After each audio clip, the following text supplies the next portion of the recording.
كأنها مشاهد لفيلم أكشن أو دراما، أو هكذا توحي الصور الأولى لشباب تجمعوا في طقس بارد وسط قضبان من الثلوج، في إسقاط على برودة المشاعر تجاه كل شيء يحيط بهم. شكون احنا؟ من نحن؟ أو شكون احنا باللهجة العامية.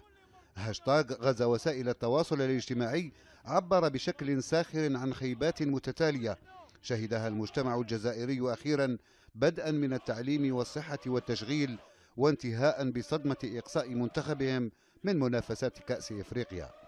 شكون اللي دار لنا تكتيك تاع تيش ماشينا؟ الشعب متذمر من كل المجالات.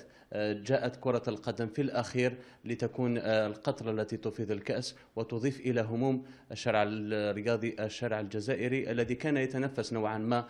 في هذا الفيلم القصير الذي مثل أدواره ناشطون اعتادوا على التعبير عن الواقع بلغة سينمائية ساخرة، طالبوا بإقالة محمد روراوة رئيس اتحاد كرة القدم، الذين وصفوه بصانع الهزائم المتكررة للمنتخب الجزائري.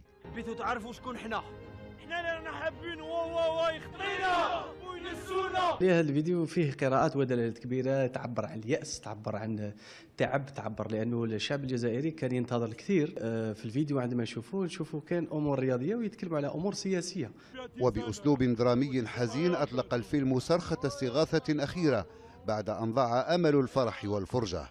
احنا ما نخلطوهاش، نترافدوا بيناتنا ونحبوا بلادنا.